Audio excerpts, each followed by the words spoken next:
어제 장 보러 갔다가 뭘 사러 왔는지 기억이 안 나서 그냥 나온 경험 있으신가요? 아니면 며느리가 아까 했던 말을 또 물어본다고 짜증낸 적은요? 리모컨을 찾는데 10분이 걸리거나 평소에 잘 가던 길인데 갑자기 여기가 어디였지 싶은 순간 있으셨나요? 대부분 이럴 때 그냥 나이 탓이라고 넘기십니다. 60이 넘으면 다 그런 거라고 생각하시죠? 아들, 딸한테 말하면 괜히 걱정시킬까봐 그냥 혼자 사귀십니다. 저도 처음엔 그렇게 생각했습니다. 나이 들면 원래 그런 거다, 별일 아니다 싶었죠. 그런데 제가 30년 동안 이 문제를 추적하면서 알게 된 충격적인 사실이 있습니다. 이런 작은 변화를 6개월만 방치하면 일상이 무너지기 시작합니다. 1년이 지나면 혼자서는 은행 업무도 못 보게 되고 2년이 지나면 가족 얼굴도 헷갈리기 시작합니다. 제가 직접 본 분 중에는 처음엔 그냥 깜빡거림 정도였는데 1년 반 만에 손주 이름도 못 부르게 된 분이 계셨습니다. 가족들이 그때 뭔가 조치를 취했더라면 이렇게까지 빠르게 나빠지진 않았을 거라고 통곡하시더라고요. 더 무서운 건 본인은 멀쩡하다고 생각한다는 겁니다.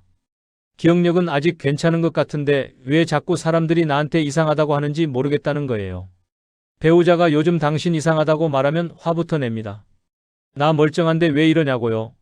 그 사이 뇌는 이미 도움을 요청하고 있는 겁니다. 저는 김종택입니다. 30년 동안 치매 시작 구간을 연구해온 박사입니다. 제가 수천 명의 뇌를 추적하면서 발견한 건 대부분 신호를 놓친다는 겁니다. 아니, 정확히는 신호가 있는데 그게 신호인 줄 모른다는 거죠. 오늘 제가 말씀드릴 6가지 신호 중에 3가지 이상 해당되신다면 지금 당장 생활을 바꾸셔야 합니다. 미루면 안 됩니다. 내일 하겠다는 분들 중 90%는 결국 안 합니다. 그리고 6개월 뒤에 후회합니다. 기억력이 아직 멀쩡하다고요? 그게 더 위험합니다. 기억력 전에 결정이 느려지고 성격이 달라지고 TV 소리가 커지는 순간이 진짜 신호입니다. 이걸 놓치면 나중엔 손 쓸 수가 없습니다. 기억력까지 무너지면 그땐 이미 늦습니다. 저는 수천 명의 사례를 봤습니다. 초기에 잡으면 진행 속도를 확실히 늦출 수 있습니다. 어떤 분은 5년이 지나도 큰 변화 없이 건강하게 지내십니다. 하지만 조금만 늦어도 급격히 나빠집니다. 1년 만에 요양원 가시는 분도 봤습니다. 오늘 확인하면 늦지 않습니다. 내일로 미루면 그게 습관이 됩니다.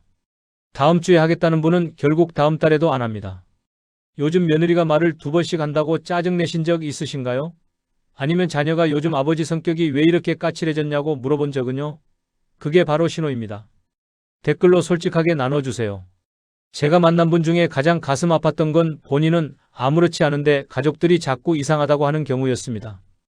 69세 김혜수님은 TV 드라마만 보게 됐는데 본인은 그냥 드라마가 재밌어서 본다고 생각하셨어요. 그런데 아들이 아버지 요즘 뉴스는 왜 안 보시냐고 물으니까 그제야 깨달았대요.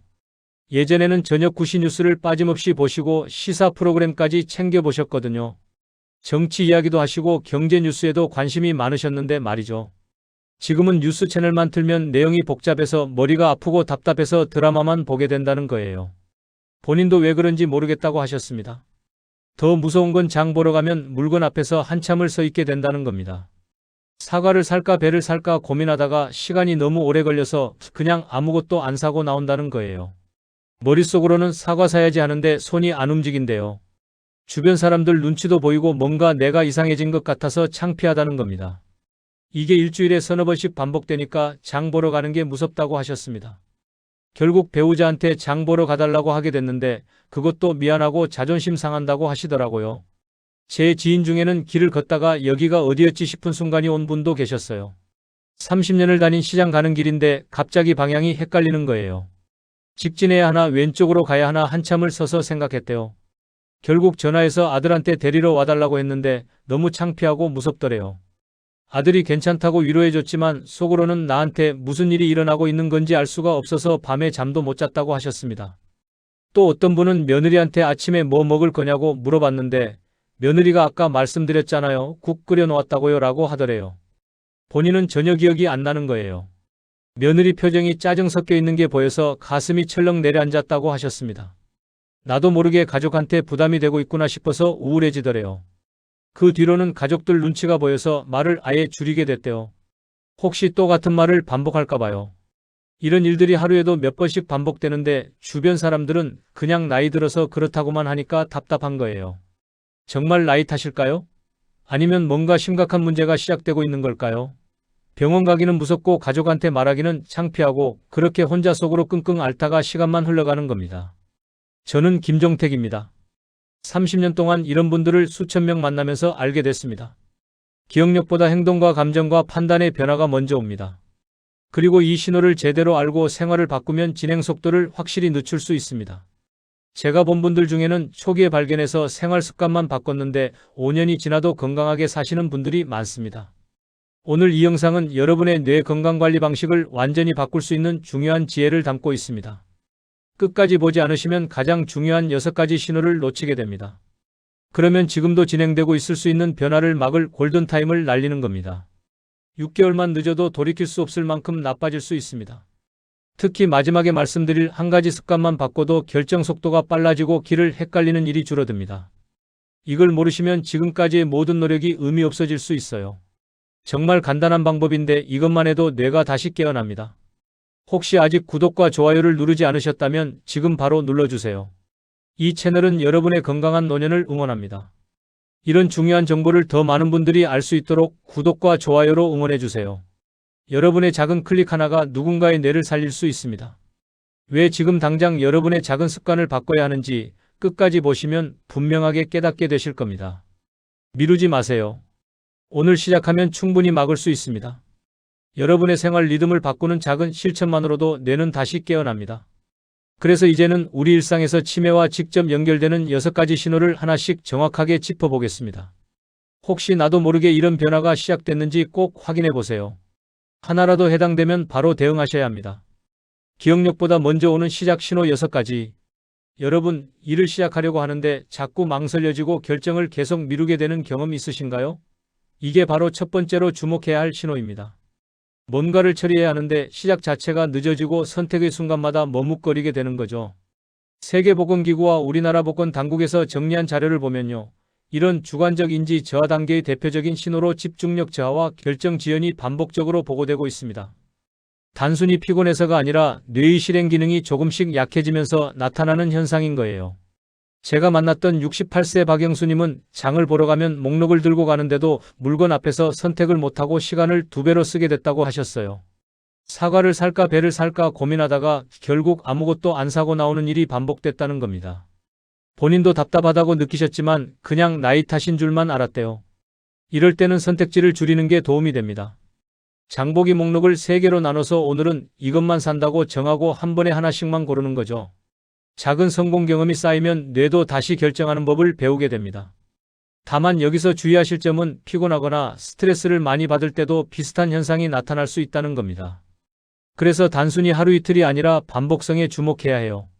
요즘 결정 시간이 눈에 띄게 늘어나지 않으셨나요? 두 번째로 살펴볼 신호는 소리와 화면 자극에 대한 의존도가 높아지는 겁니다. TV 볼륨이 자꾸 커지고 내용이 복잡한 프로그램은 피하게 되면서 단순한 예능이나 드라마만 찾게 되는 거죠.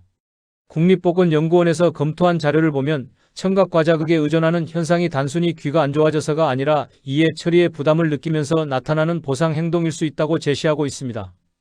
뇌가 복잡한 정보를 처리하기 힘들어지면서 자극이 강하고 단순한 콘텐츠로 도피하게 되는 거예요.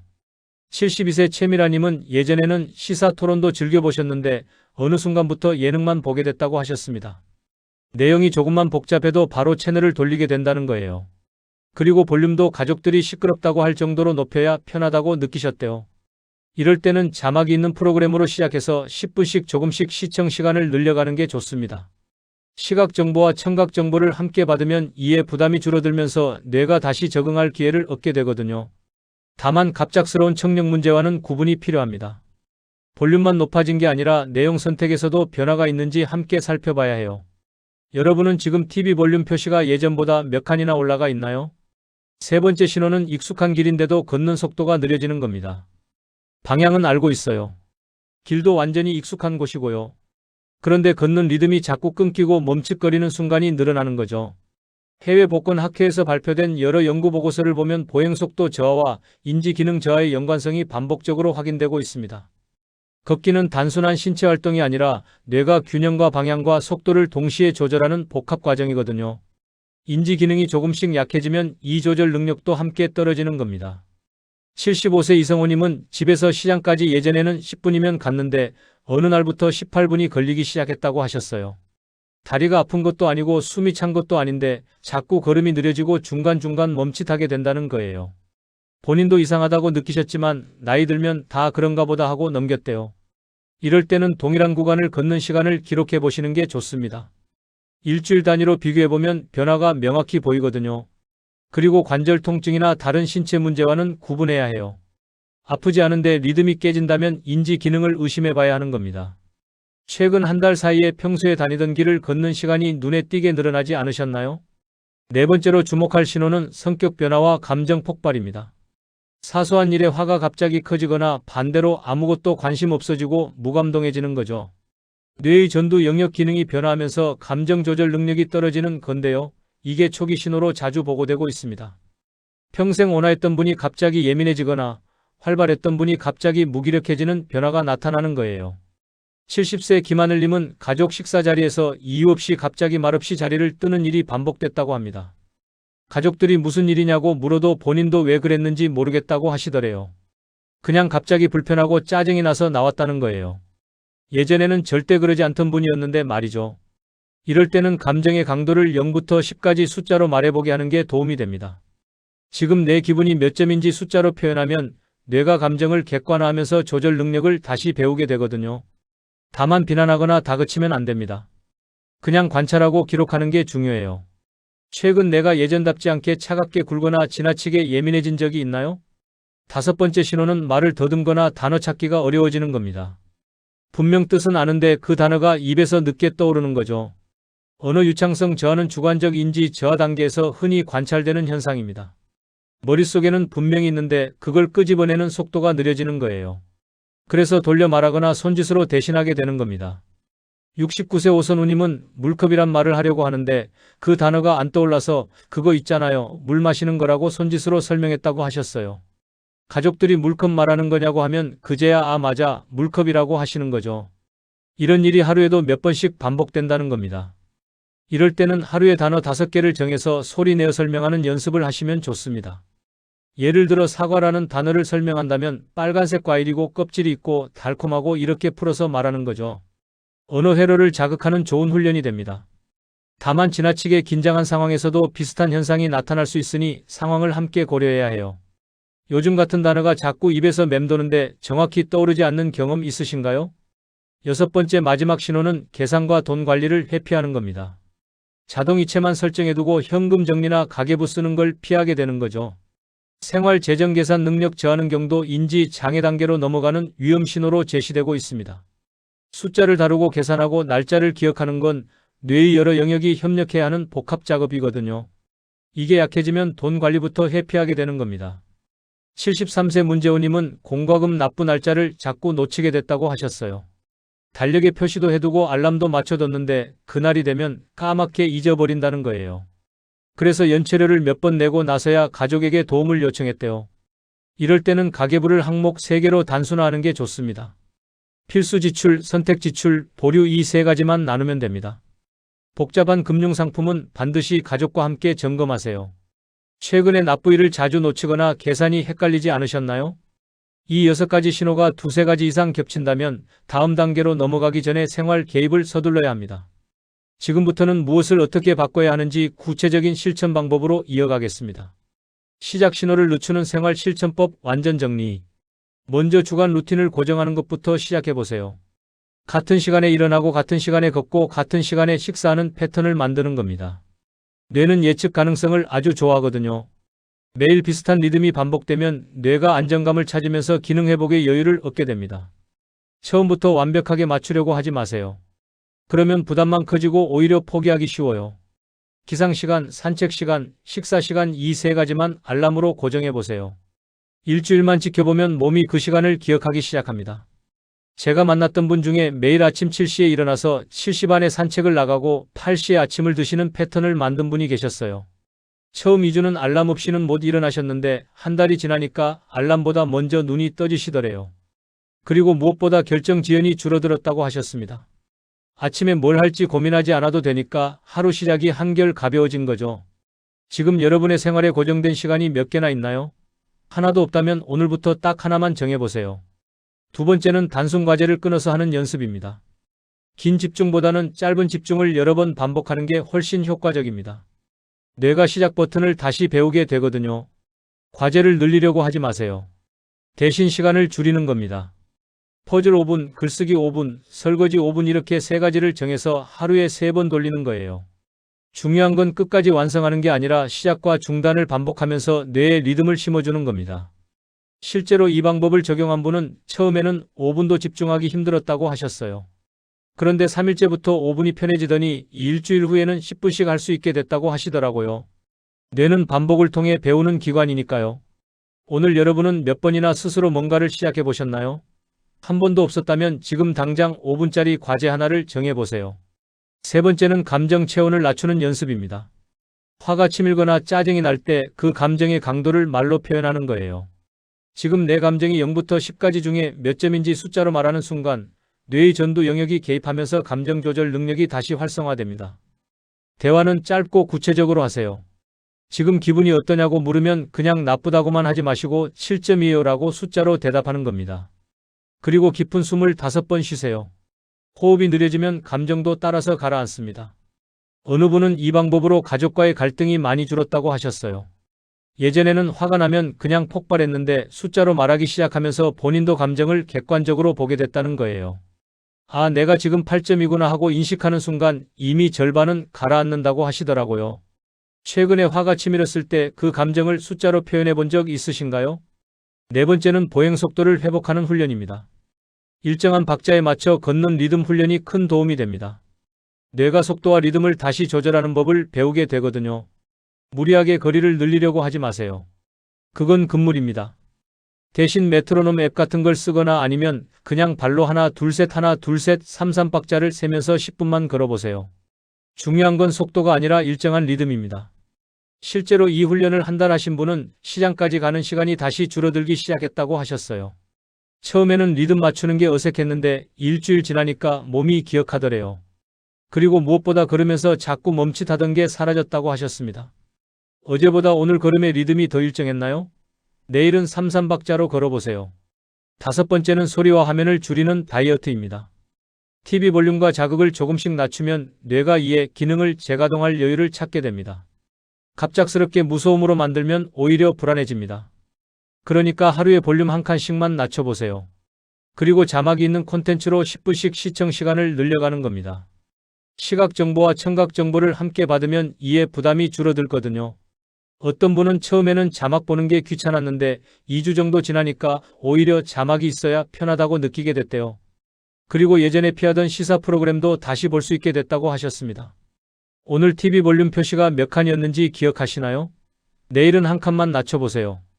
여섯 번째는 돈 관리의 3칸 원칙입니다. 모든 지출을 필수, 선택, 보류 이 3가지 칸에만 넣는 거예요. 복잡한 항목 분류는 오히려 부담만 키웁니다. 새로운 상품에 가입하거나 큰 돈을 쓸 일이 생기면 무조건 보류 칸에 넣고 이틀 동안 숙성시키세요. 급하게 결정하지 않는 게 중요합니다. 그리고 월말에 명세서를 칸별로 붙여두고 합계를 소리내어 읽어보세요. 시각과 청각을 함께 쓰면 숫자가 더 명확하게 들어옵니다. 실제로 이 방법을 쓰신 분은 연체료를 한 번도 안 내게 됐다고 하셨어요. 필수 칸에 들어간 공과금은 날짜가 되면 자동으로 인식하게 되더래요. 그리고 보류칸 덕분에 충동 구매도 줄었다고 하셨습니다. 이번 달에 보류칸에 뭔가를 넣어본 적 있으신가요? 없다면 다음 지출부터 한번 적용해 보세요. 일곱 번째 마지막은 단어 찾기 훈련입니다. 단어를 정의하고 예문을 만들어 말하면 언어 회로가 활성화됩니다. 사전을 오래 들여다보지 마세요. 그냥 오늘의 단어 5개를 정해서 가족에게 설명하는 거예요. 예를 들어 사과라는 단어를 설명한다면 빨간색이고 껍질이 있고 씹으면 아삭하고 달콤한 과일이에요. 이렇게 풀어서 말하는 겁니다. 어떤 분은 처음에는 설명하는 게 너무 어색했다고 하셨어요. 그런데 일주일만 하니까 머릿속에서 단어가 나오는 속도가 빨라지더래요. 그리고 무엇보다 대화할 때 돌려 말하는 횟수가 확실히 줄었다고 하셨습니다. 오늘의 단어 하나만 댓글로 남겨보시겠어요? 여러분이 정한 단어를 설명해 주세요. 이제 오늘 내용을 한 번에 정리하고 바로 시작할 수 있는 가장 중요한 한 가지를 드리겠습니다. 오늘 우리는 기억력보다 먼저 오는 신호 6가지를 봤습니다. 집중력 저하와 결정 지연, 소리 자극 의존, 보행 속도 저하, 성격 변화와 감정 폭발, 단어 찾기 어려움, 그리고 돈 관리 회피까지요. 예전 상식은 깜빡거림만 치매 신호라는 믿음이었습니다. 기억이 날아가면 그때 가서 걱정하면 된다고 생각하셨죠. 하지만 올바른 관리는 행동과 감정과 보행과 언어와 돈 관리를 함께 살피는 겁니다. 기억력 전에 이미 뇌는 여러 방식으로 신호를 보내고 있거든요. 잘못 관리하면 어떻게 될까요? 결정이 점점 더 느려지고 일상 기능이 빠르게 줄어듭니다. 간단한 선택조차 못하게 되고 보행은 더욱 불안정해지면서 넘어질 위험이 커지죠. 감정 조절도 더 어려워져서 가족과의 관계마저 멀어지게 됩니다. 그리고 결국에는 혼자서는 아무것도 할 수 없는 상태로 진행하게 되는 겁니다. 반대로 제대로 관리하면 어떻게 될까요? 보행 속도가 회복되고 말하기 유창성이 돌아옵니다. 생활 리듬이 안정되면서 결정도 다시 빨라지죠. 무엇보다 두려움이 줄어듭니다. 내가 나를 통제할 수 있다는 자신감이 생기면서 일상이 다시 내 것이 되는 거예요. 저는 김종택입니다. 30년 동안 치매의 시작 신호를 추적해온 연구자로서 분명히 말씀드립니다. 가장 중요한 건 조기 관찰과 생활 개입입니다. 약이나 치료보다 먼저 할 수 있는 게 생활 습관 교정이거든요. 그리고 이건 지금 당장 시작할 수 있습니다. 오늘 당장 실천할 하나의 제안을 드립니다. 주간 루틴 고정입니다. 기상시간, 식사시간, 산책시간 이 세 가지를 오늘 바로 알람으로 설정하세요. 내일 아침 같은 시간에 눈을 뜨고 같은 시간에 걸음을 시작할 수 있다면 여러분은 이미 첫 단추를 끼운 겁니다. 일주일만 지켜보세요. 몸이 그 시간을 기억하기 시작할 겁니다. 그리고 한 달이 지나면 결정 지연이 줄어들고 감정 조절도 한결 쉬워진 걸 느끼실 거예요. 작은 루틴 하나가 뇌 전체를 깨우는 출발점이 됩니다. 다음 영상에서는 가족이 알아차리기 쉬운 대화 신호와 말하기 훈련을 단계별로 정리해 드리겠습니다. 어떤 질문이 빨간 신호인지, 어떻게 대화로 뇌를 자극할 수 있는지 구체적으로 보여드릴게요. 놓치면 정말 아까운 내용이니까 구독 버튼 꼭 눌러두세요. 여러분은 오늘 6가지 신호 중에서 어떤 걸 가장 먼저 점검해 보실 건가요? 그리고 루틴 고정은 언제부터 시작하실 건가요? 댓글로 나눠주시면 함께 응원하겠습니다.